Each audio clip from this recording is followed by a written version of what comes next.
Buenas tardes, bienvenidos. Qué alegría saber que estamos conectados en más de 5 países. Es importante mencionarles que hemos silenciado sus micrófonos. Si hay alguna duda, pueden escribirla por medio del chat e iremos dando como unas pequeñas pausas para hacérselas saber a nuestro ponente. El día de hoy nos va a apoyar nuevamente Rafa Álvarez, quien es gerente de investigación y desarrollo y también está directamente en nuestra planta de Construlita. Y pues bueno, ¿quién mejor que él para que podamos aprender sobre los alcances de esta? Así que adelante, Rafa, muchas gracias. Muchas gracias, Sol. Buenas tardes. Muchas gracias por estar con nosotros. Especialmente esta charla que vamos a tener esta tarde, me siento pues un poco más contento de compartirla porque al final se dio este foro para que podamos nosotros de alguna forma mostrar pues nuestra fábrica y sus capacidades, que me parece que son más que suficientes y para lo que viene en la iluminación y nuestro mercado. Entonces, realmente no es fácil tener un insight de una fábrica, a menos de que tal vez se asista, pero aún así es difícil alcanzarlo a entender. Voy a tratar de que sea algo ilustrativo. Si esperan detalles, pues les pido por favor que vayan haciendo sus dudas. Uh, Finalmente, una presentación de 1 hora es un espacio bastante corto para explicar todo lo que hacemos en la planta. Y me voy a enfocar básicamente en las capacidades que tenemos en la planta y en la parte de desarrollo de producto, que es lo que directamente soy responsable en la organización. Entonces, me presento, soy Rafael Álvarez, soy el gerente de investigación, desarrollo e ingeniería de Construlita y llevo 5 años en la organización y pues me encanta lo que hago. Especialmente me encanta la parte de desarrollo y producto y la luz es un tema especialmente apasionante, entonces se juntan muy bien estas dos cosas en este trabajo y pues es algo único que se disfrute tanto el trabajo. Muchas gracias por estar aquí. Bueno, entonces voy a hablar de nuestra fábrica y sus alcances. Les reitero mi nombre, soy Rafael Álvarez. Y si ustedes se preguntan qué es ese I2 más D, pues es como yo llamo al departamento, es Ingeniería, Investigación y Desarrollo. Entonces por eso son las dos I's representadas con el I al cuadrado. Y el más D, porque también tenemos desarrollo. Entonces, finalmente somos ñoños y hasta en eso se refleja. Y ya entrando en materia, me gustaría que ustedes visualizaran cómo es una fábrica. Tal vez algunos de ustedes trabajan en ella, tal vez algunos de ustedes han tenido oportunidad de visitar varias, o tal vez entre ustedes 105 personas que están con nosotros esta tarde, haya quien nunca ha ido a una fábrica. Y quiero que la visualicen y se imaginen todo lo que normalmente debería tener una fábrica. Bueno, pues así como hay fábricas que hacen coches y hay fábricas que hacen espuma y hay fábricas que hacen muebles, y hay fábricas que producen medicina o shampoo, todas las fábricas son diferentes. Y es justo por donde me gustaría empezar esta plática, porque este icono que está aquí en esta diapositiva no es, ahora sí que no es un tema menor el que lo haya escogido, y es que este es un icono de una fábrica en China. Y ustedes dirán, ¿y por qué es un icono de una fábrica en China? Pues se fijan ustedes aquí en este icono que agrego en esta diapositiva, es un icono de una fábrica con sus chimeneas y su edificio de planta, pero además tiene otros dos edificios juntos, y estos dos edificios juntos normalmente en China serían las habitaciones de los trabajadores de la fábrica. En China es obligatorio por ley que tengas espacio en la fábrica, en los centros de trabajo, para que las personas que ahí desempeñan su labor puedan pernoctar. Y esto con el fin de que se haga la vida más fácil para las personas que vienen de la parte interior de China hacia la parte de la costa, que es donde está mucho más densamente poblado ese país, y es donde se lleva a cabo tal vez el 80 o más por ciento de la actividad fabril de ese monstruo asiático. Entonces, en México no nos imaginamos una fábrica que tenga espacio para que los trabajadores vivan, o al menos no antes de trabajar en contacto con gente de Asia. Entonces, esto lo quise poner así para que nos demos cuenta de que las fábricas suelen ser cosas diferentes a las que nos imaginamos. Y Cuando pienso yo en una fábrica, me remonto a mi infancia, donde mi mamá siempre, cuando teníamos mucho de algo, decía, es que hay cantidades industriales. Y eso nunca se me va a olvidar. Mi mamá siempre decía eso, es que compraste cantidades industriales de jabón o es que tienes cantidades industriales de ropa sucia, no sé. Entonces, ¿qué son las cantidades industriales? Y justo por aquí quiero empezar porque es una cuestión que ilustra bien el cómo nosotros tenemos nuestra fábrica. Y es que, por ejemplo, voy a comparar un par de grupos industriales que son fortísimos a nivel mundial incluso, y son ejemplos de fábricas que están aquí en México, que son líderes mundiales en lo que hacen. Y una es esta de Volkswagen, donde se producen un coche por minuto. Y con base en este dato inferí los demás. Un coche por minuto representa 2.500 coches diarios, que a su vez representa tener cerca de 10.000 llantas, consumir 10.000 llantas diarias. ¿Imaginan 10.000 llantas juntas? Yo no. Y esto nada más es un día. Imagínense que en el inventario deben de tener 2 o 3 días de producción de llantas. Entonces, tendrían que tener cerca de 50.000 llantas para una semana. O 1.25 hectáreas de lámina de acero diario. ¿Esto cuánto sería? Pues imagínense que es tapar la cancha de un estadio 2 veces, con 2 capas de acero. O tener medio millón de remaches, o 15.000 bocinas, u 8.000 galones de pintura, o 25.000 litros de gasolina. Esto diario, en la fábrica de Volkswagen Puebla. Es la segunda fábrica más grande del grupo Volkswagen. La primera es la que está en Wolfsburg, que por cierto, hoy empezó labores después de haber tenido el paro por el coronavirus. Entonces, eso me refiero con cantidades industriales. Es inmensidades que normalmente no nos imaginamos. ¿Y qué otra industria tenemos? Pues, por ejemplo, Mave. La fábrica más grande del mundo de estufas está en San Luis Potosí, México, y es de Mave y produce estufas. Sale una estufa cada 30 segundos. Esto está hablando de que son 25.000 perillas diarias con sus respectivas válvulas y todo lo demás. Cerca de 310.000 tornillos con 10.000 vidrios templados. ¿Imaginan 10.000 vidrios templados? Alcanzaría para 2.500 viviendas. Entonces, ¿imaginan 2.500 viviendas diarias? No me lo imagino yo. O este dato sí es escalofriante. 220.000 litros de gas natural solo para pruebas.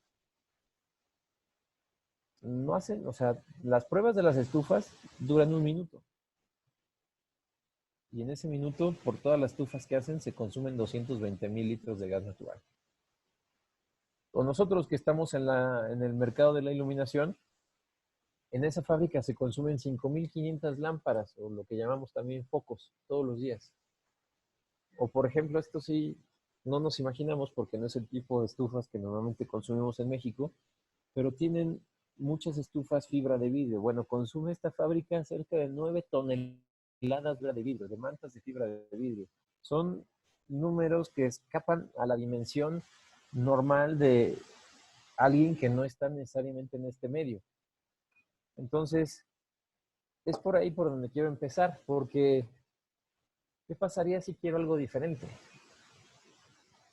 Entonces, imagínense todo lo que se necesita para un día de operación de estas fábricas. Ahora, ¿qué hay detrás de ese día de operación? Es lo que se llama una cadena de suministro. Detrás de esa cadena de suministro hay, vamos a pensar, al menos 60 días en toda la cadena de cuestiones que se están fabricando para llegar a la planta en 59 días para que se consuman todas ellas en uno. Es muchísimo. Entonces, ¿qué pasa si de repente yo quisiera que mi Jetta Trendline tuviera rines de 17 pulgadas en lugar de los de 16 que vienen normalmente? ¿Ustedes se imaginan que esto sería fácil? ¿Cuánto tiempo tendría que pasar para que yo quiera exactamente la versión que yo quiero, con el color que quiero, pero quiero un cambio? Quiero que esa versión que normalmente no lo tiene, tenga unos rines distintos.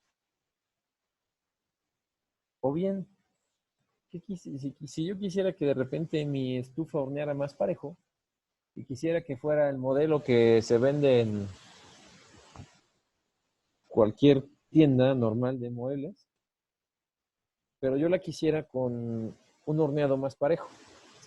¿Esto se puede hacer? Sí, pues se le pone aislamiento al horno, pero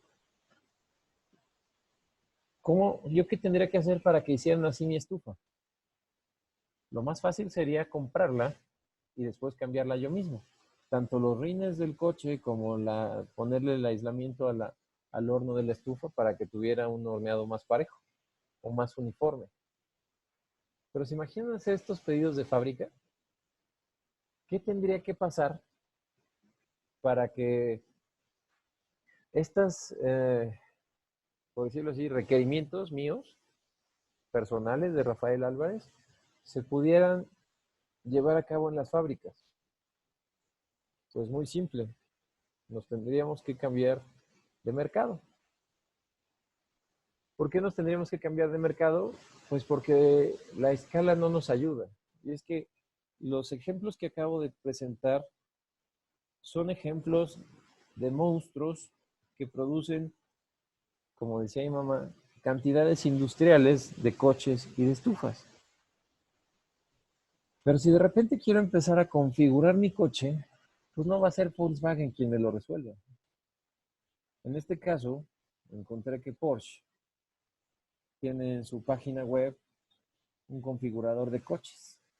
Y no nada más eso, o sea, te dice en qué país estás para hacer más precisa la configuración y te dé una cotización al final del ejercicio. Entonces ya estamos hablando de un mercado diferente, punto. O sea, cambia el producto, cambia los compradores, cambia todo. Son cuestiones diferentes.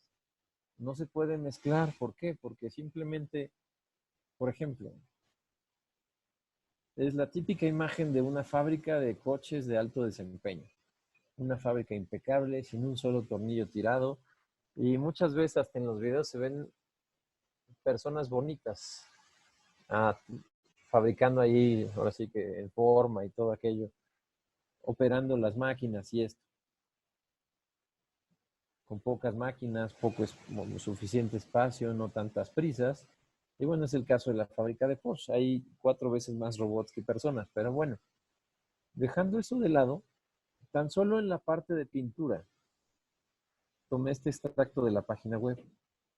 Tienen pintura, colores estándar, 2, más 16 colores metálicos, más 6 colores especiales. Y aquí viene la cuestión que ya pudo más conmigo, y es que tiene la capacidad de que se personalice el color de la carrocería. O sea, si ninguno de estos otros 16 más 5 más, bueno, 16 más 7, 23 colores no satisfacen, bueno, tienes una paleta del color que quieras. Entonces, pues las capacidades existen y las posibilidades están abiertas. De los 6 modelos que tiene Porsche, vamos a tomar solo el Panamera. El Panamera es el sedán que tiene Porsche, que es de 4 puertas. Ese coche tiene millones de combinaciones potenciales. Ya lo vimos de pintura, tiene 23 tipos de pintura de línea más 2 que son prácticamente la paleta completa de colores. Nada más entre las excentricidades que tiene la personalización de Porsche, tiene 15 rines diferentes, 15 tipos de interiores diferentes, 3 tipos de asientos distintos, 8 faros diferentes, 11 tipos de transmisiones, 9 tipos de madera para incorporar, 5 tipos de alcántara, que es una piel ahí que se le pone a los coches, 8 diferentes sistemas de sonidos, etcétera. Esto lo hace pues, de otro nivel completamente. O sea, estos amigos en este nivel llevan la personalización a otro punto. Y pues las diferencias, aunque sean obvias, quiero hacerlas marcadas porque finalmente esto, aunque no parezca, tiene relación con Construlita. La relación la vamos a ver más adelante, pero por ejemplo, el precio de un Jetta está en $20,000 más o menos. y un Panamera en 87,000. Estamos hablando de que es 4.3 veces más caro ese coche, un sedán de Porsche versus un sedán de Volkswagen. Este es el precio de entrada. Ahora, si ustedes empiezan a configurarlo, los precios pueden llegar hasta casi $200,000, es decir, más del doble de este precio. En la fábrica de Volkswagen se fabrican 2.500 unidades diarias. Estoy hablando de la de Puebla. Y en cambio en la fábrica de Stuttgart de Porsche se fabrican 110 unidades diarias. Es cerca de 25 veces menos el volumen de una fábrica para la otra. En Porsche hay millones de combinaciones posibles. En Volkswagen, de personalizaciones. No hay opción a personalización. Lo único que uno puede escoger es uno de 4 versiones y la pintura. Y si uno quiere la pintura especial, hay una larga tiempo de espera para el coche que ustedes quieran, para que llegue en la versión y en el color que ustedes gusten. Entonces, como resumen de esta hoja, me gustaría que vieran las letritas esas que le puse abajo. La fábrica está configurada para un alto volumen y una baja mezcla, en el caso de Volkswagen. Y la fábrica de Porsche es una fábrica configurada para el bajo volumen y alta mezcla. Ya se ve, es mucha capacidad de personalización, pocas unidades. Muchísimas unidades, prácticamente nulo espacio para la personalización. Es básicamente esta diferencia que quiero hacer notar porque es justo la dimensión que tiene Construlita. La dimensión en la configuración de fábrica, no en marca, ni en nichos de mercado, etc.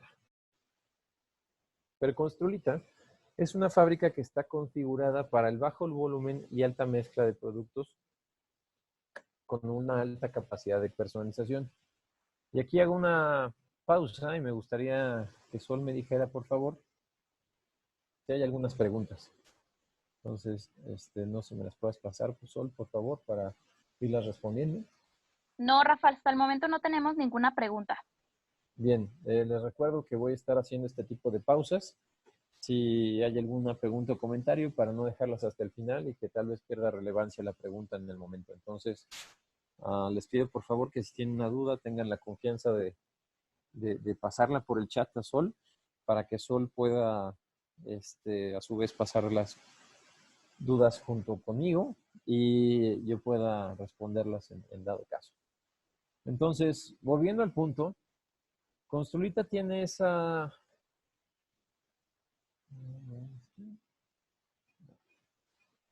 Construlita tiene esa configuración de fábrica. ¿Y por qué tenemos esa configuración de fábrica de alta mezcla de productos y con altas capacidades de personalización? ¿Somos una marca del nivel de Porsche? No. ¿Somos una marca que tiene los niveles de precio en el producto de Porsche? Tampoco. Ni siquiera en proporción con respecto a los productos de iluminación. ¿Por qué preferimos configurar nuestra fábrica de esa forma que sea una alta mezcla y bajo volumen? Porque Construita somos una marca que tiene por esencia principal el atender a proyectos. Entonces, no es una marca que normalmente tengamos muchos productos disponibles siempre todo el tiempo. Y ustedes, a los que sean nuestros clientes, tal vez les haya tocado vivirlo. Cuando ustedes tienen un proyecto y dicen, es que necesito para pasado mañana este producto. Bueno, ¿por qué no los tenemos? Tenemos un catálogo de cerca de 2,000 productos, muchos de los cuales no son activos. Sin embargo, imagínense tener inventario de 2,000 productos. Si tuviéramos inventario de 2,000 productos, una pieza cada uno, pues tendríamos 2,000 piezas de inventario. Si tuviéramos 10 piezas de cada uno, tendríamos 20,000 piezas de inventario. Entonces, a lo mejor para 10 piezas todavía hace sentido, pero los proyectos no necesitan 10 piezas. Imaginen ustedes un proyecto de un hotel donde se necesiten 800 downlets. 10 piezas son nada al lado de los 800 downlets que son requeridos para ese proyecto. O bien el caso de una ciudad que tenemos proyectos donde resolvemos, no sé, 10,000 piezas para esta ciudad o la otra. Entonces, pues 10 piezas contra las 10,000 que se requieren no tiene ninguna dimensión correcta. Es por eso que nosotros tenemos nuestra fábrica configurada así, para que de alguna forma podamos responder a el ensamble en nuestra fábrica, porque no tenemos, en México no existen tal cantidad de proyectos que justifiquen el tamaño de una fábrica como la de Mave o como la de Porsche, digo, la de Volkswagen. Y es por eso que nosotros preferimos darle flexibilidad a nuestras líneas, porque finalmente el mercado no nos demanda una alta cantidad, un alto volumen, sino nos demanda una amplia variedad de productos. Y en esta amplia variedad, pues nos ha dado a su vez la capacidad de que tengamos oportunidad de personalización. Y este es básicamente en la configuración que tenemos de fábrica. ¿A qué me refiero con configuración? Es lo que trataré de explicar en las siguientes diapositivas. Efectivamente, el cómo se logra. Esto lo logramos a través de 46 centros de trabajo en 12,000 metros cuadrados de terreno. Estos 12,000 metros cuadrados de terreno, prácticamente la mitad son las calles, los estacionamientos y una bodega que tenemos en la parte de atrás. La otra mitad es la parte que tenemos de fábrica, el edificio en sí. Esos 46 centros de trabajo, por decir alguno de ellos, es la aplicación de sellos, es decir, para los productos que necesiten hacer algún sello para lograr un IP, tenemos una máquina, una mesa robotizada en 2 ejes, lo que se conoce una mesa de coordenadas, para aplicar el sello donde sea necesario. Tenemos varias estaciones de corte, unas estaciones de corte de extruidos, otras estaciones de corte de acero o de láminas, doblado de lámina, punzonado. El punzonado tal vez no sea muy claro, pero es el proceso en el cual se corta y dobla, bueno, se corta formas de diferentes geometrías, la lámina de acero para atender a los diseños. ¿Dónde usamos más el punzonado que otra cosa para que ustedes se den idea? El punzonado lo usamos básicamente para hacer nuestros gabinetes. Muchas veces a lo mejor han visto que nuestros gabinetes tienen una tapa para que por esa tapa jalarla, destaparla, y en esa tapa están las clemas de conexión eléctrica cuando uno la quita. Bueno, el corte en el gabinete de esa tapa se realiza con esta punzonadora. No todos los gabinetes tienen esta misma cuestión. Entonces aquí es donde empiezo a platicar de la flexibilidad que tenemos en nuestra maquinaria. Si nosotros tuviéramos un extraordinariamente alto volumen, voy a decir una cosa que no escapa a la realidad, 1000 veces mayor a la que tenemos hoy de gabinetes, nosotros podríamos tener una prensa. Y en esa prensa podríamos, en un solo golpe, lo que se llama un golpe es una bajada del troquel, hacer todo el gabinete como lo necesitamos. Una prensa de esas, la máquina, francamente no tengo idea cuánto cueste, pero un troquel de esos, de ese tamaño, está costando alrededor de los $800,000. Entonces, son herramientas extremadamente caras que solo se justifican cuando uno las tiene trabajando, pues al menos 2 turnos, porque cada 10 segundos va a sacar una pieza nueva. Entonces, ahí es donde tenemos que empezar a dimensionar otra vez lo que volví al principio, las cantidades industriales. Y sin embargo, ese troquel que nos costó $800,000, solo podría fabricar un tipo de gabinete, vamos a decir que es el M51. Si quisiéramos cambiar el M52, tendríamos que hacer otro troquel de otros $800,000. Y si quisiéramos un soft light, tendríamos que cambiar de troquel por otro y hacerlo así. Entonces, lo que hacemos nosotros es que en lugar de que de un solo golpe saquemos todos los cortes que son necesarios, un troquel puede cortar y doblar básicamente.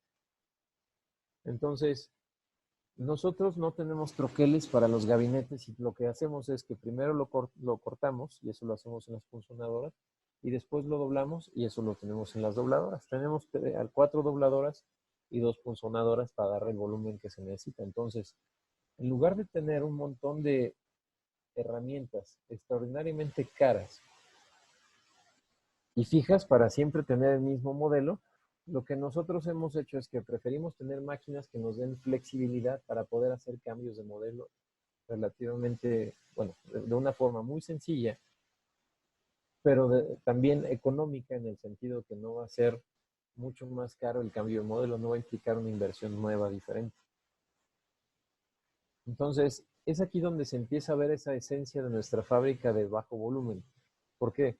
Porque a lo mejor el tiempo que se necesita para hacer un gabinete a través del el doblado de lámina y el punzonado va a rondar 6 minutos contra los 10 segundos que lo haría un troquel. Entonces aquí se va viendo cómo tenemos un bajo volumen pero una alta mezcla. Y es un ejemplo, pues ahora sí que elemental, de cómo es que que evidencia la elección que hemos hecho al respecto del tipo de maquinaria que tenemos en nuestra fábrica. Ahora, también tenemos una unidad de corte láser que efectivamente hace esto. Para las geometrías que son bastante más rebuscadas, diferentes, o cuando tenemos que cambiar de material, porque las punzonadoras tienen sus herramientas, pero son exclusivamente para acero o aluminio. Si de repente quisiéramos hacer cortes en la punzonadora de acrílico, no podríamos. Es por eso que tenemos la máquina de corte láser, que es igual una mesa de coordenadas que con un rayo láser hace los cortes en los materiales de tal forma que se logran radios pues más bonitos y no más bonitos, sino mejores definidos.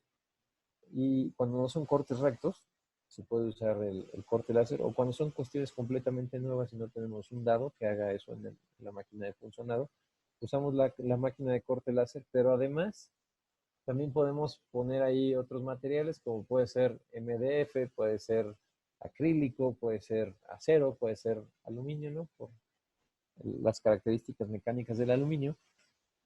Pero sí tenemos esas. Entonces, eso que abona a la flexibilidad. Oye, ¿es lo más barato para hacer corte una máquina de láser? No. Sin embargo, podemos nosotros programarla para que en esa programación tengamos la geometría que se necesita para cualquier producto. También contamos con la parte de serigrafía, donde nosotros agregamos la tinta donde hace falta en nuestros productos o queremos resaltar la marca. Tenemos una unidad de metalizado, que esta unidad de metalizado lo que hace es que convierte una pieza de inyección de plástico normal en un reflector. Esto a través de cómo, pues con un proceso de de poner piezas plásticas, se colocan estas piezas plásticas dentro de esta metalizadora, y lo que hace esta metalizadora es que genera un alto vacío y sube la temperatura, y al subir la temperatura y tener este alto vacío, convertimos una probeta de aluminio en vapor. Y luego a través de una ionización más bien una carga electrostática entre las piezas y donde está la probeta de aluminio, hay un desplazamiento de materia por haberse convertido el aluminio en vapor, y ese desplazamiento de materia logra que se adhiera el aluminio a las piezas plásticas y terminen con ese acabado de los reflectores, y tenemos esa máquina nosotros. Esa la teníamos principalmente para los elementos de fluorescencia, donde se necesitaba pues recuperar más luz de las fuentes de luz. Ahora, como los LEDs emiten normalmente, bueno, emiten luz en 120 grados, pues ya no hace falta tanto este tipo de reflectores, sino más bien de ópticas. Por eso ya prácticamente estamos tendiendo a no usar esta máquina. Tenemos prensas para hacer las famosas lamelas, tanto de la M51, M50, M52, M5. ¿Por qué? Porque sí usábamos muchas de estas y siempre eran iguales. Entonces teníamos el troquel de las M5, el troquel de las M51, el troquel de las M52, porque íbamos a necesitar muchas lamelas. Mi memoria, francamente no recuerdo cuántas lamelas teníamos en cada uno de estos productos, pero es algo así como 27 lamelas. Entonces, haciendo uno por una, iba a ser extremadamente caro, por eso se prefirió tener prensas aquí. Tenemos dos centros de maquinado en la planta que nos permiten maquinar las piezas de diferente forma y configurarla para un producto o para otro. Un ejemplo. El INE 8007 usa el mismo arillo que el Urban, no recuerdo ahorita qué código es el Urban, debe ser el U8095, exactamente es el U8095, entonces usan el mismo arillo y la diferencia es la ubicación de los barrenos para cada uno de sus productos. Entonces, compramos un arillo básico y lo que hacemos en los centros de maquinado es que lo convertimos a uno u otro. Y otra vez, si se fijan, estamos convirtiendo para un producto para otro y esta conversión que está haciendo hace que nos dé oportunidad de, con la misma pieza, convertir a varios productos. Entonces, otra vez es parte de la flexibilidad de la planta. Bueno, tengo dos veces maquinado porque son dos centros de maquinado.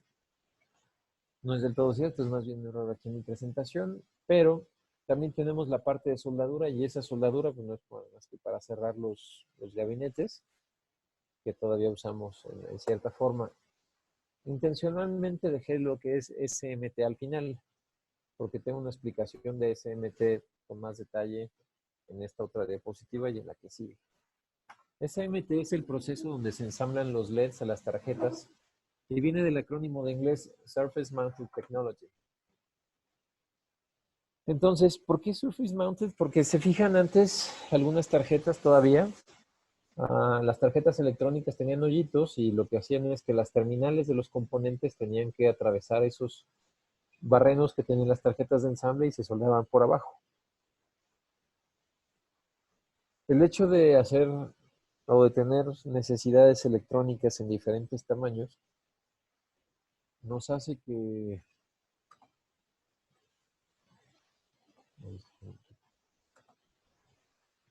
perdón, hace que los componentes electrónicos tuvieran que evolucionar y dejaran de tener las terminales en lo que se conoce como el flujo, es decir, hoyo atravesado, literal de inglés. Entonces, surgió esta tecnología SMT, que básicamente está ligado a lo que se conoce como IPC, que es Institute for Printed Circuits. Y con esto, lo que se fue buscando es que se lograra la miniaturización de los circuitos, porque ahora se podía tener tarjetas electrónicas de varias capas, de tal forma que los componentes Through-Hole no limitaran la capacidad de las tarjetas. Entonces, por eso existen estos componentes que son Surface Mounted. Los LEDs obedecen a esta característica porque son de este tipo y el proceso es bastante diferente hacia los de Through-Hole. Los de Through-Hole es lo que se conoce como un soldado de ola, donde tienen una tina, donde tienen estaño en estado líquido y lo que se produce es una ola y por capilaridad el estaño se adhiere a las terminales y las terminales a su vez tenían su zona donde se tenía que hacer contacto con la tarjeta y esa capilaridad permitía el contacto o permitía que el estaño se quedara entre los dos y al enfriarse lograra una continuidad eléctrica entre la terminal y el barreno que se tuviera. Entonces, básicamente las estaciones, lo que tenemos en cualquier proceso de SMT es la aplicadora de pasta, que esta pasta que nosotros le decimos así no es otra cosa más que la soldadura, una pick and place, que es una máquina que toma los componentes y los ubica en su lugar con respecto a la tarjeta, y lo que se conoce como un horno de reflujo. Ese horno de reflujo lo que hace es que convierte así que funde la pasta nuevamente para que esa fusión que sufre la pasta haga que se fijen definitivamente los componentes y la tarjeta. Y es como esto que funciona.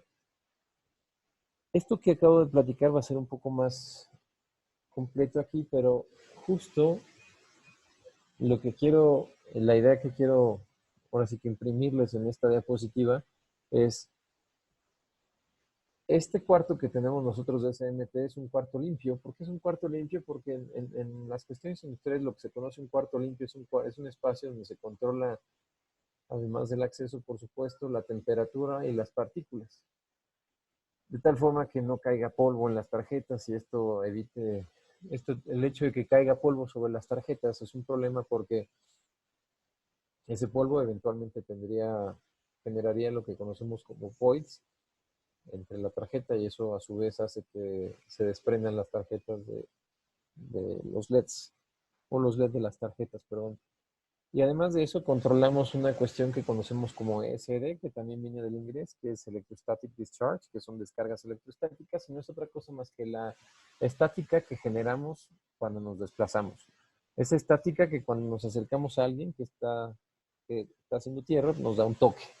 Y esos toques, si se los damos hacia los productos, normalmente los destruimos, y por eso tenemos que tener cuidado. Esos toques, cada vez que los sentimos, está por encima de los 10.000 volts. Entonces, si nos parece alto ese valor, pues sí, sí es muy alto, y así, por eso mismo de ser alto, es que se dañan los componentes cuando tenemos ese tamaño de diferencial de potencial. Entonces, algo extraordinario que sucede en este espacio de SMT que tenemos en Construita es que producimos lo que estoy poniendo aquí abajo, ensambles electrónicos IPC clase 3. ¿Qué quiere decir un ensamble electrónico IPC clase 3? Clase 3 es la clasificación que da IPC a los ensambles electrónicos que van hacia el tipo de industria militar, aeroespacial y automotriz. ¿Por qué? Porque son los ensambles electrónicos que más confiabilidad tienen, es decir, que menos fallas tienen con respecto al tiempo. Existe también la clase 2 y la clase 1, que es la más baja, o la clase 1 obedece al tipo de electrónica que se usa en los juguetes. La clase 2 es el tipo de clase que va para los electrodomésticos y productos relativamente sencillos. Y la clase 3 lleva para automotriz y para aeroespacial. ¿Por qué? Porque en ese tipo de industrias un error o una falta en los sistemas electrónicos podría ser fatal. Entonces, es por eso que el estándar es mucho más alto para este tipo de ensambles o para esta calidad que se conoce como automotriz o aeroespacial, incluso militar. Los ensambles militares, por decirlo así, son aquellos que cumplen esta clasificación de IPC clase 3. Y nosotros en Construita producimos así los ensambles electrónicos. ¿Esto qué nos sirve a nosotros? Pues para empezar, de que nos da confianza de que nuestras tarjetas electrónicas que ensamblamos para nuestros luminarios no van a presentar una falla electrónica. Antes van a fallar otras cosas. Y esto es tan único en la industria que ni siquiera grandes marcas, no quiero decir nombres, pero alguna de las 4 grandes que existen en Estados Unidos y en Europa incluso, fue con nosotros y nos ofreció vendernos tarjetas electrónicas. Y nos dijeron, mira, tenemos esta tarjeta electrónica, la tenemos bien barata, por favor cómpranosla. Y yo cuando revisé las especificaciones técnicas les pregunté, bueno, ¿y qué clase de IPC tienen en esta tarjeta? Y para empezar, pues no sabían la respuesta porque no es el tipo de cosas que normalmente preguntan en la industria. Y una vez que lo investigaron me dijeron, es clase 2. Y yo les dije, pues lo siento, pero mis productos tienen clase 3. Y lo dejaron así y al tiempo volvió alguien de esa misma empresa que tenía una posición más alta, una jerarquía más alta en esa misma empresa. Y me dijo, oye, ¿y para qué quieres clase 3? Y yo, pues es que es lo que producimos aquí. ¿Y cómo es que sabes que lo produce aquí? Pues porque le enseñé los estándares, le dije, cumplimos desde el diseño, hacemos o sea, el diseño lo hacemos con base en los lineamientos de la IPC y además hemos hecho pruebas que son de rayos X y de otro tipo para saber si efectivamente cumplimos con lo que sea una clase 3. Aquí están los resultados y es por eso que nosotros decimos que es clase 3. Y no dijo más al respecto porque supo que estábamos ganándoles a ellos en la calidad de nuestros ensambles electrónicos. Y es por eso que quiero hacer mención tan solo de SMT. Podría decir cosas similares de otros centros de trabajo que tenemos en la planta. Sin embargo, quiero ofrecer este de SMT porque finalmente es una buena muestra de lo que tenemos en esta fábrica. Y pasando a la siguiente diapositiva, en esta parte de SMT, bueno, aquí lo tengo ilustrado con las fotos. Esta es la parte de la deposición de la pasta o de la soldadura, que es semiautomática. Esta es la pick and place. Aquí tenemos los diferentes LED que se usan para las diferentes. Esta es la máquina completa. Este es el horno de reflujo y al final del horno de reflujo tenemos una estación de prueba donde verificamos que nuestros LEDs todos se enciendan y todos tengan la misma intensidad y todos estén bonitos. La persona que está haciendo esta revisión evidentemente usa protección ocular para no tener fatiga de estar viendo estos LED todos los días, todo el día. Nosotros, al ser dueños del diseño, podemos variar todo en nuestras tarjetas. Y este todo es no nada más la función de los LEDs, no nada más la potencia, no nada más la capacidad que tienen para disipar calor las mismas tarjetas. No, también nosotros programamos las máquinas, las ajustamos a nuestros productos en todos los parámetros de fabricación. Si quisiéramos, por ejemplo, de repente incrementar el volumen, tendríamos que cambiar el perfil de temperatura del horno, tendríamos que hacer un ruteo diferente de la pick and place, una precisión diferente, una forma distinta de probar, pero todo eso lo podemos hacer. Porque finalmente son procesos que hemos desarrollado en la planta y que así como existen para SMT, existen para punzonado, para pintura, que sin duda pintura no lo puse en hace un par de diapositivas, pero quiero hacer mención de una cosa. El proceso de pintura es un proceso complejo de arrancar y difícil de mantener. Complejo de arrancar porque tenemos que lograr una uniformidad en la temperatura y sobre todo en los gradientes de distribución térmica en el horno, pero difícil de mantener porque se necesita pues mucho conocimiento del proceso para tener los parámetros de proceso dentro de orden. Nosotros lo tenemos eso bien controlado y no nada más tenemos bien controlados esos parámetros de proceso, sino también podemos hacer una cuestión que personalmente me parece que es muy importante y es que casi no consumimos agua. Los procesos de pintura suelen ser procesos en donde se consume una cantidad inmensa de agua.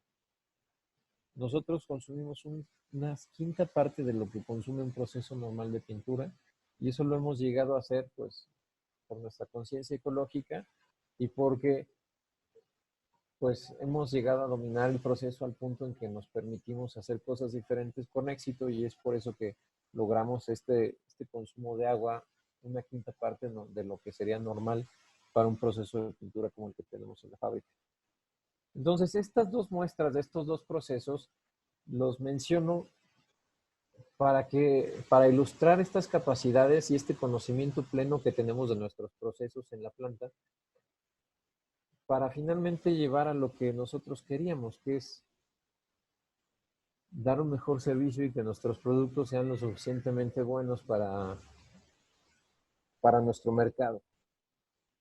Y no nada más tenemos los procesos de transformación de materiales, sino tenemos los procesos de desarrollo de productos, laboratorios, garantías, ventas, servicio de cliente, además del de compras, producción, programación, etcétera. Y todos están cobijados por el certificado ISO 9001. Justo ahora en un par de meses vamos a tener nuestra tercera auditoría, en la cual nosotros demostraremos que nuestro sistema de calidad es maduro y estamos ahora sí que teniendo esa mejora continua y enfoque al cliente, que es lo que busca el ISO 9000 en la versión 2015, que es la que estamos certificados. Entonces, no nada más somos buenos, también sabemos que somos buenos porque pues no lo decimos nosotros, sino lo dice esta certificación, que no es cualquier cosa tener. Especialmente, no es cualquier cosa, y siendo nosotros una OEM o una marca como tal, pues podríamos no necesitarlo. Sin embargo, es un reto que nos pusimos nosotros, no nada más en la planta, sino en todo el grupo Construlita, para tener la tranquilidad de que estamos llevando nuestros procesos consistentemente y esa tranquilidad transmitirla a nuestros clientes para que se sientan respaldados y con más confianza de estar con nosotros en Grupo Construlita. Como un ejemplo, pues simplemente el grupo que me toca dirigir, que es el de Ingeniería, Investigación y Desarrollo, donde tenemos posiciones para cada una de las áreas que nosotros consideramos importantes. Por ejemplo, tenemos diseño industrial, diseño mecánico, diseño electrónico, diseño óptico, que realmente es una, cuando llegamos a tener la vacante abierta de diseño óptico, el equipo de recursos humanos me decía, bueno, es que no hay otras, no hay muchas posiciones en el país que busquen un ingeniero de diseño óptico. Y pues no, no los hay.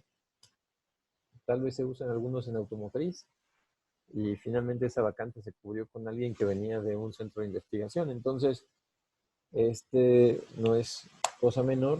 Una ingeniería de proyectos para nosotros tener la consistencia en el desarrollo de los productos, en el desarrollo de los procesos que tenemos en el departamento, de que siempre sean iguales y tengamos sobre todo esa pues tranquilidad de que estamos llevando bien las cosas de principio a fin. Y esta posición es justo la que es responsable de toda la información técnica.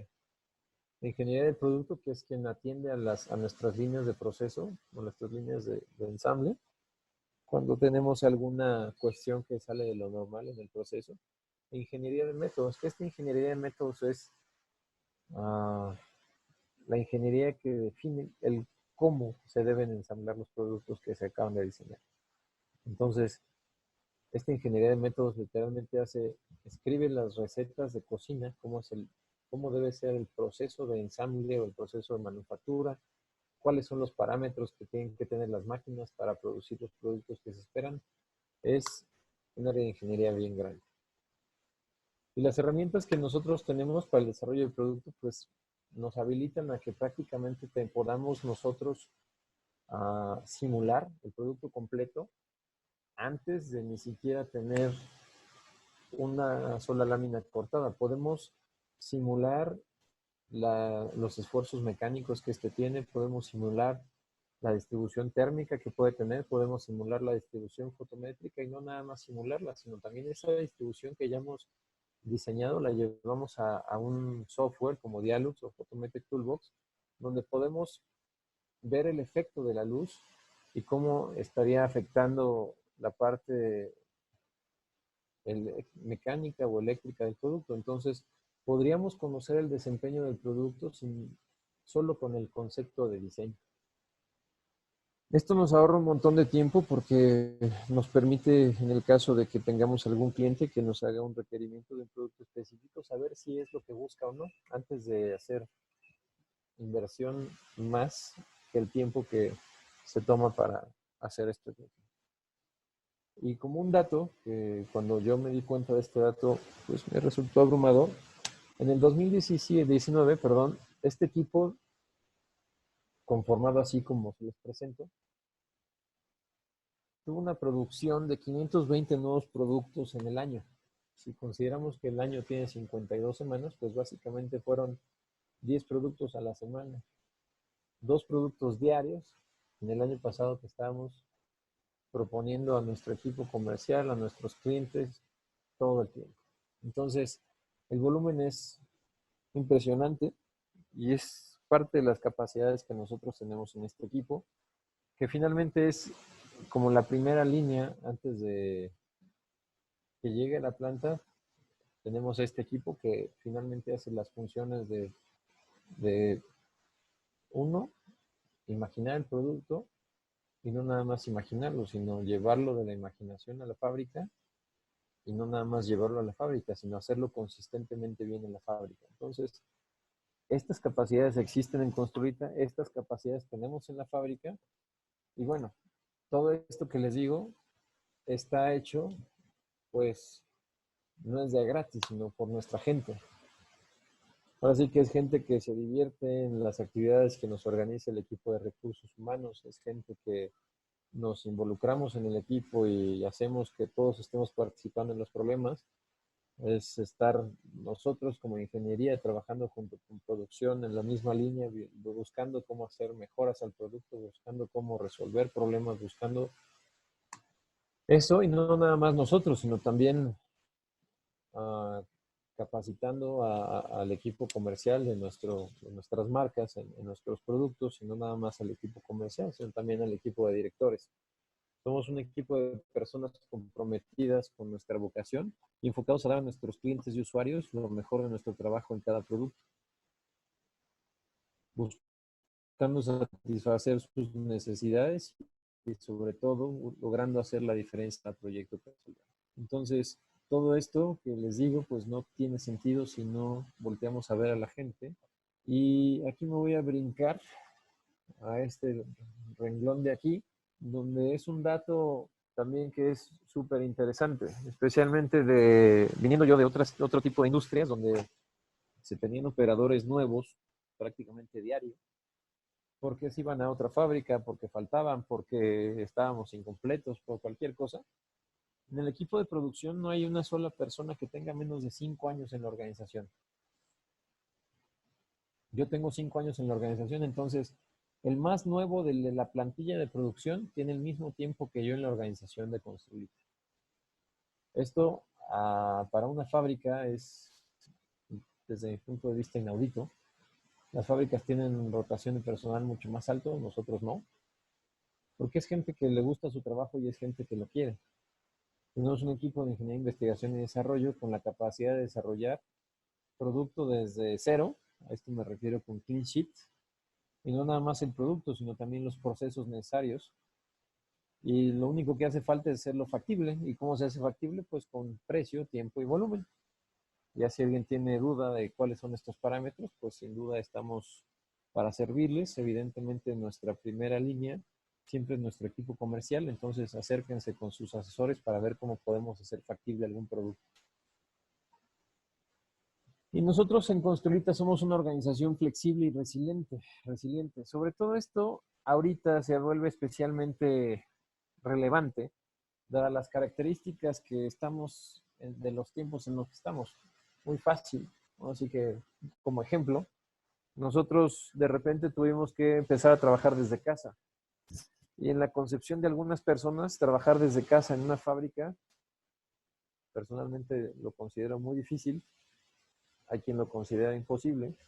Sin embargo, logramos tener algún nivel de home office dado esto. Y nosotros en la fábrica tenemos un enfoque, pues ahora sí que muy sembrado, muy fuerte hacia resolver las cosas. Y es por eso que lo quiero mencionar, porque sí, efectivamente somos capaces de adaptarnos a las necesidades de nuestros clientes para respaldarlos en sus proyectos. Sí tenemos esa capacidad y sí la vivimos sobre todo eso, y es por eso que puse aquí atrás esto de la gente, porque finalmente aquí solamente aparecemos algunos de todos los que estamos en la fábrica todos los días, y todos tenemos esa vocación. Y entonces es lo que les quiero decir, Construita es finalmente esa fábrica que tiene esas ganas de dar ese servicio a nuestros clientes, donde queremos que nuestros productos de iluminación hagan la diferencia en los proyectos donde están insertos, y sobre todo tengamos clientes satisfechos y con buenos negocios hechos con nosotros. ¿Y qué sigue para nosotros? Pues lo que sigue para nosotros es el consolidar nuestro producto en plataformas. Por ejemplo, tenemos la plataforma modular, y esta plataforma modular, que es finalmente este es el módulo, sirve para todos estos productos. ¿Y por qué plataformas? Pues me gusta a mí llegar a las definiciones nominales de las palabras, y plataforma viene de forma de plato. ¿Y para qué sirven los platos? Pues para poner comida y de ahí llevarla a la boca. Entonces, lo que al final sirven las plataformas es una estructura sobre la cual se monte algo más para generar otras cosas. Nosotros en Construite estamos en la transformación de nuestros productos para que formen parte de estas plataformas, y con estas plataformas tengamos una agilidad todavía más alta para dar respuesta a los tiempos que nos requieren nuestros clientes. No es un trabajo que vaya a hacerse en las siguientes semanas. Yo estimo que debemos de terminar, al menos de tener la definición de estas plataformas y empezar a trabajar sobre alguna de ellas hacia el final del año. Entonces, yo sí quiero compartírselos, porque al final es un trabajo que es oneroso en tiempo y en esfuerzo para todos los que formamos parte de la organización. Sin embargo, lo que nos va a traer al final estas plataformas es pues un mejor desempeño como negocio hacia nuestros clientes, y esto pues se va a ver reflejado en lo que nosotros tengamos por fortuna servirles. Entonces, básicamente esto es una muestra de lo que somos en la fábrica de Grupo Construita. Y esta fábrica de Grupo Construita, pues no es, pues llevamos más de 30 años trabajando para llegar a lo que somos hoy. Y yo creo que a pesar de los tiempos que nos toca vivir ahora, estamos ajustándonos como solemos hacerlo, y es por eso que decía que somos una organización resiliente para seguir teniendo esa relevancia en la industria que nos hemos ganado y todavía ganar más aún. Nos falta mucho por llegar donde queremos estar. Sin embargo, estamos en camino de lograrlo y estamos en forma para estarlo haciendo, a pesar de que los tiempos no sean los mejores. Sin duda estamos activos en esa búsqueda y en esa, no nada más en la búsqueda, sino en el logro de llegar a esa mejora que representará pues para todos nuestros clientes sin duda un beneficio. Les agradezco mucho el tiempo. Me gustaría ahora sí, si hubiera más preguntas, Sol, irlas, bueno, alguna pregunta, porque todavía no llega alguna, irlas resolviendo. De mi Sí, parte, pues, les agradezco mucho. muchas gracias, Rafa. Mira, sí tenemos algunas preguntas. Erika Damián nos pregunta cuántas personas trabajan en la parte de producción y después del proceso de producción, ¿cómo registran el producto terminado? Ok, hoy nuestra plantilla en la parte de producción somos alrededor de 70 personas. ¿Y cómo se registra? Nosotros en Grupo Construlita usamos la plataforma SAP y básicamente todos los movimientos que nosotros hacemos, tanto de materiales como de todo, lo registramos en esta plataforma de SAP y entonces lanzamos una que se llama orden de producción desde SAP. Producción la recibe y al recibir la producción eh, se hace el descargo de los materiales del almacén, se entrega los materiales del almacén a la línea y cuando la línea de ensamble termina de ensamblar los productos o de fabricar incluso, se registra en SAP y se hace el ingreso al almacén y es entonces que se registra como ingresado. Y entonces ya que se registra como ingresado el producto, normalmente nuestros clientes pueden ver el inventario disponible. Y es así como nosotros hacemos esas notificaciones. Ok, muchas gracias. También Enrique Alarcón nos dice, al hacer su estudio de mercado, ya que seguro lo tienen, ¿por qué tener que esperar en su mayoría de 4 a 8 semanas los tiempos de entrega en casi la mayoría de los productos? Siendo un mundo en que los productos por lo general urgen para antes de ayer, se pierden compras de los mismos y se buscan las opciones de otras marcas. Entiendo la personalización, pero no hace falta un mejor estudio de venta de cada producto más actualizado e individualizado para el stock y existencia. Ahora sí que es una buena pregunta porque ahora sí que si no conociera los detalles tendría la misma duda que tú, Enrique. Te agradezco la pregunta. ¿Por qué a veces de 8 a 6 semanas? Nosotros tenemos básicamente dos clasificaciones de producto. Una que se conoce como make to order y otra que se conoce como make to stock. Nosotros cuando los make to order son aquellos productos que tenemos en nuestro catálogo pero cuyo movimiento no es tan recurrente como el movimiento del make to stock. Los productos make to stock lo que hacemos es que tenemos un área de planeación y esa área de planeación lo que hace es revisar las ventas que hemos tenido de esos productos y con base en eso define un stock de seguridad.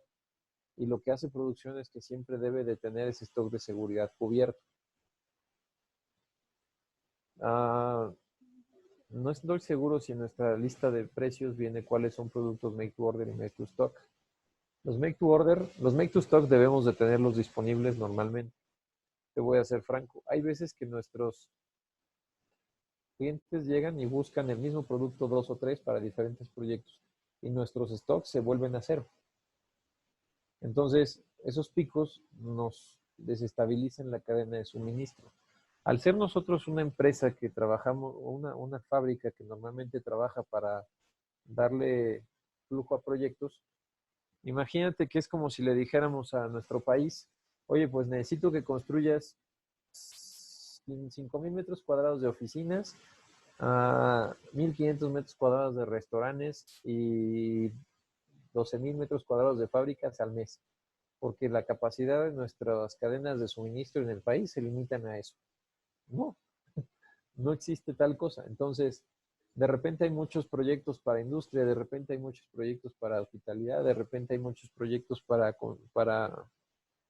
comercial. Entonces, contra lo que es normalmente en otras industrias, y, y personalmente me sorprende mucho esto, nosotros no tenemos una cuestión cíclica. Por ejemplo, en otras industrias como los juguetes, tú sabes que en el año tienes 4 ventas fuertes. Es Reyes, Día del Niño, Halloween y Navidad. Tal vez no Halloween, pero alguna otra fecha que ahorita no se me ocurre. Entonces tú sabes que para esas fechas tienes que inventariarte hasta donde puedas para poder dar, obtener la mayor venta posible. Sin embargo, no existe la estacionalidad en la industria de los proyectos de iluminación. No existe. Por más que hemos visto históricos de hasta 7 años hacia atrás, no vemos que se comporte consistentemente la industria. Y esto nos hace verdaderamente difícil el poder estar proyectando qué es lo que se va a estar consumiendo. Un esfuerzo muy importante que estamos haciendo con nuestro equipo comercial es que estamos llevando el registro de proyectos, y este registro de proyectos nos está habilitando a que nosotros podamos tener visibilidad meses adelante, lo que yo normalmente le comparto y con cierta frustración a nuestro equipo comercial. Las construcciones no suceden en una semana, en 2 semanas. Entonces, entiendo que la industria de la construcción es una industria donde pues existe mucha planeación, sin embargo no es suficiente para que las cadenas de suministro puedan tener el orden de una automotriz, en donde existe el justo tiempo y todo esto. Este, entonces, eso lo hace muy difícil. Entonces, tenemos picos en algunas ocasiones donde los productos se nos terminan y tenemos que hacer que la cadena vaya más rápido, y al hacer la cadena que vaya más rápido, pues no necesariamente es fácil. Entonces, nuestro equipo de aprovisionamiento de materiales, pues es lo que lo permite estar sin aburrirse, porque es extremadamente dinámico la demanda que tenemos de producto, y esto nos hace pues todavía más retador el tener esta configuración de fábrica, porque no es posible tener los inventarios por si se llega a vender, y menos en estos tiempos donde la incertidumbre es lo que domina. Ahora sí que te invito a que hagas una reflexión, y si tú fueras el dueño de la empresa, ¿tú qué preferirías hacer? ¿Alumbrado público, a tiendas comerciales, a high base o qué? Entonces, nosotros todo el tiempo estamos pensando qué es lo que podemos ajustar, cómo podemos mejor ajustar nuestros stocks de seguridad, nuestras previsiones. Sin embargo, así como tú tienes necesidades, o como nuestros clientes muchas veces tienen necesidades para antier, pues finalmente hay una inercia que no puede ser salvada, y esa inercia pues es la, lo que tenemos nosotros en el funnel de nuestro percibimiento de materiales. Entonces, desgraciadamente sí es una de las cosas que tratamos de hacer mejor, y una de las veces o de las actividades que estamos teniendo para que sean eso mejor, exactamente a través del equipo del trabajo muy cercano del equipo comercial con el equipo de planta, para que tengamos visibilidad hacia adelante de cuáles son los proyectos que debemos surgir y qué incluye cada uno de esos proyectos. Entendemos que muchas veces los proyectos de la noche a la mañana cambian, y pues toda la previsión que se hizo pues no sirve. Entonces, pues tenemos que tener un margencito, y ese es lo que, ese margencito pues no puede ser muy grande, porque implicaría un capital de trabajo mucho más grande del que tenemos ahorita. Y como te decía, no podemos hacerlo mucho más grande, porque el nombre del juego hoy en el mundo se llama incertidumbre, y pues los mercados los negocios no nos gusta la incertidumbre. Entonces tenemos que buscar el equilibrio entre la incertidumbre y las posibilidades de negocio. Entonces, Es por eso que a veces el tiempo lo tenemos que llevar a estas 8 semanas. Como sea, tomo nota de tu comentario y en verdad es una cuestión que constantemente estamos buscando mejorar, cómo mejorar estos tiempos, y parte de la motivación para que nosotros llevemos nuestro producto hacia plataformas es justo esto, de que tengamos mejores tiempos de entrega. ¿Qué otra pregunta, Sol? Sí, claro. Tenemos una pregunta de parte de Ornelas que dice, ¿esto de las plataformas implicaría que se podrían refaccionar los productos o únicamente que la base lumínica sería aplicada a varios productos? No, no estamos todavía eso sería un paso 2, sin duda. La primera parte de las plataformas es hacer componentes más estándar que funcionen para varios productos, hacer un rediseño de nuestros componentes para empezar a estandarizarlos todavía más. Ya los tenemos con un buen nivel de estandarización, sin embargo tenemos que ser más agresivos en eso. Y, por ejemplo, me he cuestionado muchas veces el hecho de la serviciabilidad de nuestros productos. Nuestros productos cuentan con 5 años de garantía. Sin embargo, nuestros productos no van a fallar después de 5 años, van a fallar de mucho más tiempo. La tecnología LED finalmente está en un punto en el cual todavía no tenemos lo que se conoce en términos de producto, una muerte masiva de productos, es decir, que todos llegaron a fin de vida y entonces tendremos que hacer la reposición. Los LED empezaron a vivir a partir de 2011 consistentemente, pero de una forma mucho más grande a partir de 2016 más o menos. Entonces, es una cuestión que sucedió hace 4 años y todavía no estamos viendo las muertes masivas de los productos. Es una cuestión que escuchamos más en el mercado, sin embargo, no es una demanda unísono del mercado. El mercado normalmente está pidiendo por más desempeño, menos costo, y ese es ahorita un reto lo suficientemente grande para que estemos ocupados en eso. Sin embargo, pues nuestra vocación ecológica nos obliga a que estemos pensando en esto, sin tener todavía una solución definida, porque, por ejemplo, para la parte de nuestros productos comerciales, vamos a decir que pasan la garantía. Esto es en el mundo antes de la pandemia, ¿no? Pero nosotros veíamos que las remodelaciones de las tiendas sucedían mucho antes de que fallaran los productos de iluminación, por cuestión de moda, por cuestión de estándar, por cuestión de presencia de mercado de nuestros clientes, de las marcas que usan nuestros productos. Entonces, en ese escenario que teníamos antes de diciembre, o antes de febrero todavía, hace un mes y medio, los retailers buscaban refrescar su imagen cada rato, y en esta refrescada imagen, pues la vida del producto daba para que llegara la nueva imagen y todavía el producto siguiera funcionando. Entonces, era una cuestión que no era tan demandada, sin embargo, ahora como el mundo es otro, debe ser unas cosas que sin duda debemos de tener en mente porque cada vez lo estamos escuchando más. Entonces, sí es una cuestión que no hemos resuelto, y te puedo decir que solamente hay una marca ocupada en esto, pero no es todo. Te voy a decir un dato nada más. Nuestros productos de alumbrado público están diseñados para que la fuente de luz opere 150.000 horas con una desviación de 3% de pérdida lumínica. 150.000 horas es algo así como 35 años. Bueno, déjame darte el número bien. 150.000 horas, ahorita se me olvidó, pero lo podemos calcular nuevamente. 150.000 horas, usados 12 horas, viene siendo 12.500 días, que en términos de años, vienen siendo 34 años. Entonces, la fuente de luz la tenemos proyectada a perder, o sea, no a fallar, a perder el 3% del flujo en 34 años. Entonces, yo creo que antes de que fallen los LEDs, va a fallar algo más en el producto. Entonces, pensar en que vamos a hacer una tarjeta de refacción, pues no se antoja fácil. Otra cuestión, hablando otra vez del alumbrado público.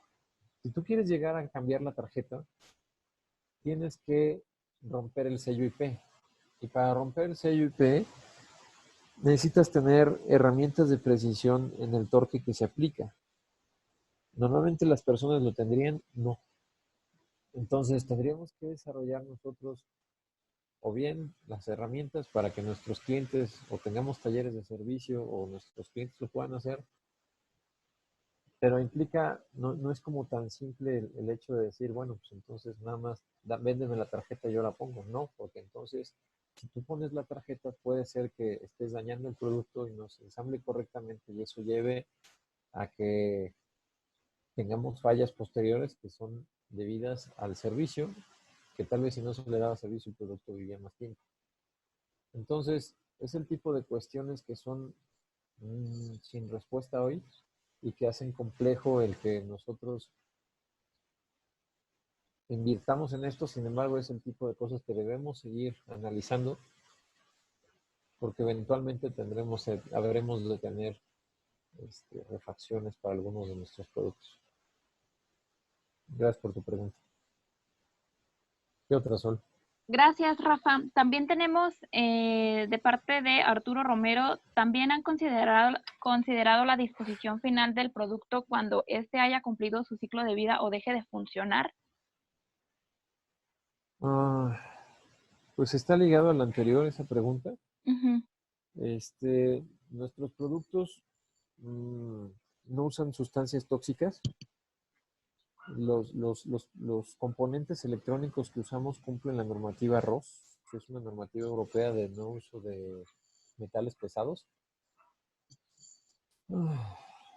Tal vez no es como las lámparas de fluorescentes que tenían mercurio y teníamos que darle alguna disposición. Realmente tiene que tener el tratamiento de que tendría que tener, ahora sí que los luminarios ya inservibles sería el mismo tratamiento que tienen los electrónicos, que básicamente son basura preciosa que todo el mundo está buscando reciclar por la cantidad de metales que tiene cada uno. Entonces, procuramos usar materiales reciclables. En ninguno de nuestros empaques, bueno, muy pocos de nuestros empaques usamos uh, poliestireno, de tal forma que no contamina esto. Son cajas de cartón, bolsas si acaso, en nuestros empaques. Y la disposición de los materiales, pues no tiene un manejo diferente al que tendría cualquier televisión o cualquier computadora.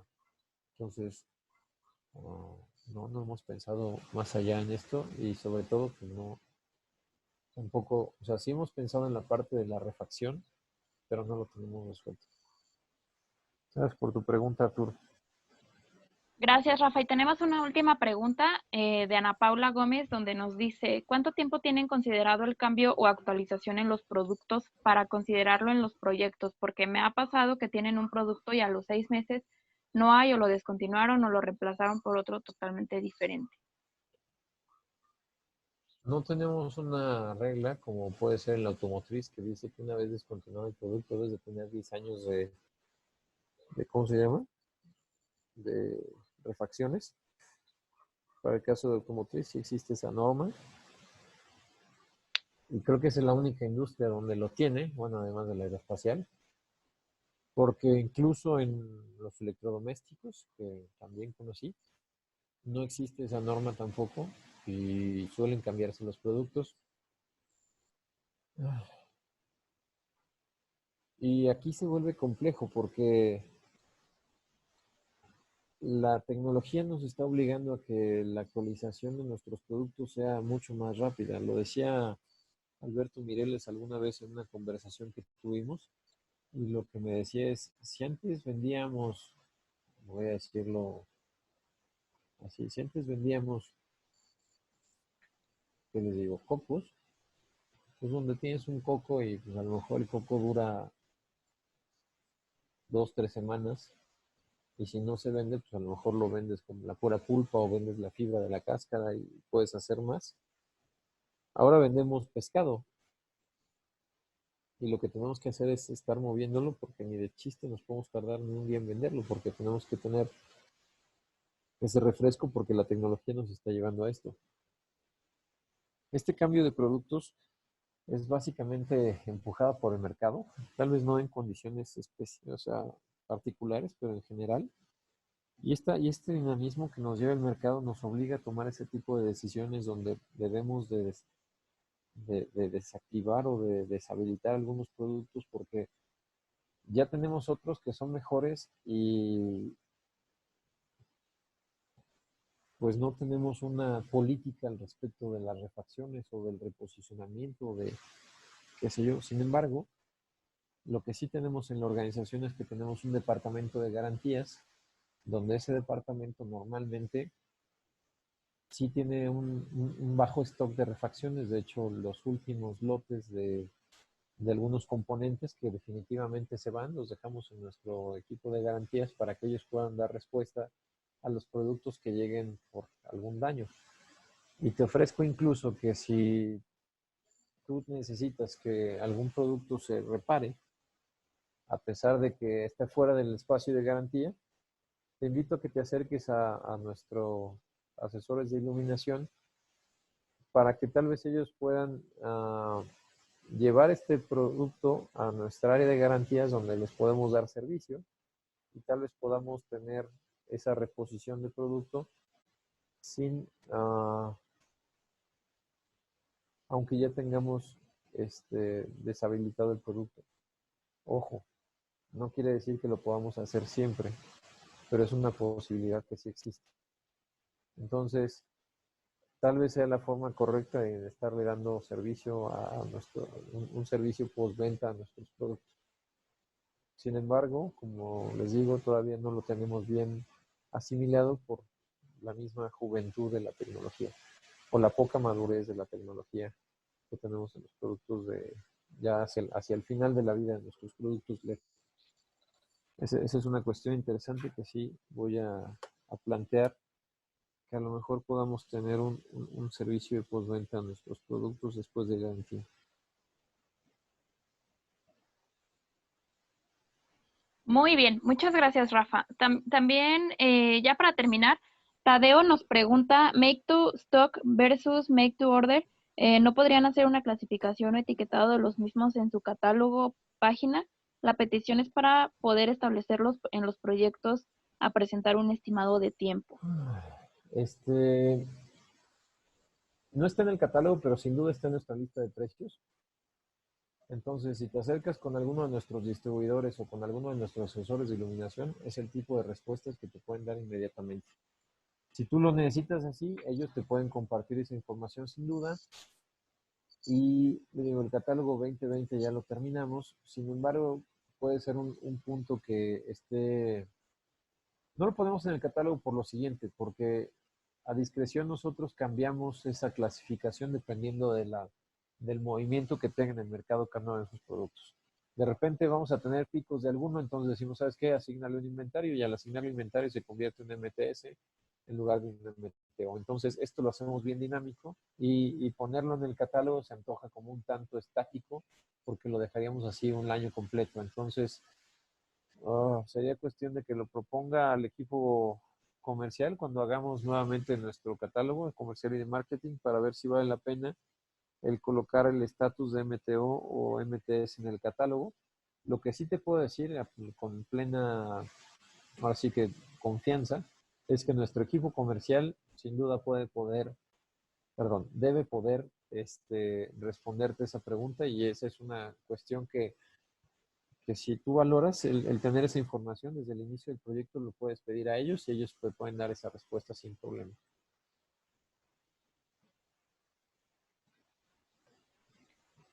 Pues creo que ya sería todo, Rafa. Muchas gracias. Les agradezco mucho a todos su tiempo. Espero que haya sido útil, que les haya dado un punto de vista distinto de lo que hacemos en la fábrica. Les reitero mi agradecimiento y estoy a sus órdenes. Que tengan muy buena tarde. Muchas gracias, Rafa, y gracias a cada uno de ustedes por conectarse y pues por seguir fomentando la cultura de la luz. Les comparto por medio del chat la encuesta que ustedes tienen que contestar, en donde deben de copiar la liga, pegarla en su explorador para poder ingresar. Y pues es para saber su opinión acerca del tema. Adicional, a final de la semana se les va a hacer llegar pues el kit de material que hemos presentado. Que tengan una muy buena tarde. Les mando un abrazo a cada uno de ustedes y nos vemos en el próximo taller. Muchas gracias, Rafa. Gracias a ti.